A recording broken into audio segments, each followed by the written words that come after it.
শংকৰদেৱ সংঘৰ ৯৫ সংখ্যক অধিৱেশনক কেন্দ্ৰ কৰি ইতিমধ্যে আমাৰ সমগ্ৰ জিলাখনত বা আমাৰ জামুগুৰিহাট অঞ্চলত এটা আধ্যাত্মিক উখল মাখল পৰিৱেশৰ সৃষ্টি হৈছে।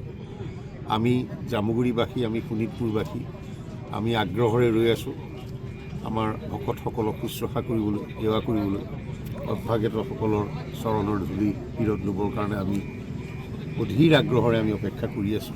ইতিমধ্যে আমাৰ মূলৰ সংস্কৃতি শাখাই এই বিষয়টো ইয়াত আমাৰ লগত যোগাযোগ কৰিছে আৰু ইয়াতে আমি সেই বিষয়ে তেওঁৰ ৬ তাৰিখে ৪ বজাত এই অনুষ্ঠানভাগ ইয়াতে অনুষ্ঠিত হ'ব।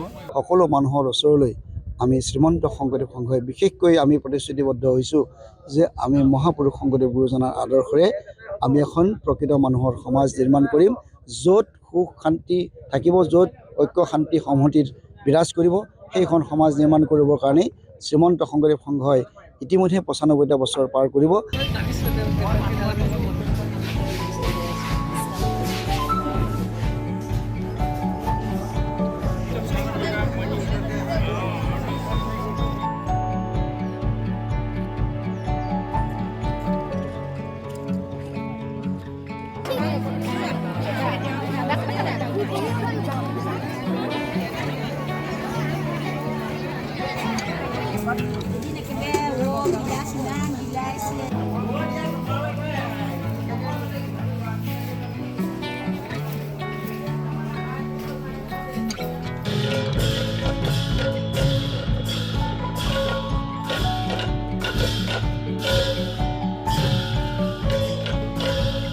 শংকৰদেৱ সংঘৰ ৯৫ সংখ্যক অধিৱেশনক কেন্দ্ৰ কৰি ইতিমধ্যে আমাৰ সমগ্ৰ জিলাখনত বা আমাৰ জামুগুৰিহাট অঞ্চলত এটা আধ্যাত্মিক উখল মাখল পৰিৱেশৰ সৃষ্টি হৈছে।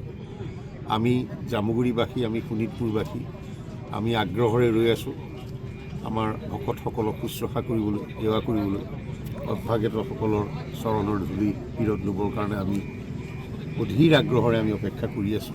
ইতিমধ্যে আমাৰ মূলৰ সংস্কৃতি শাখাই এই বিষয়টো ইয়াত আমাৰ লগত যোগাযোগ কৰিছে আৰু ইয়াতে আমি সেই বিষয়ে তেওঁৰ ৬ তাৰিখে ৪ বজাত এই অনুষ্ঠানভাগ ইয়াতে অনুষ্ঠিত হ'ব।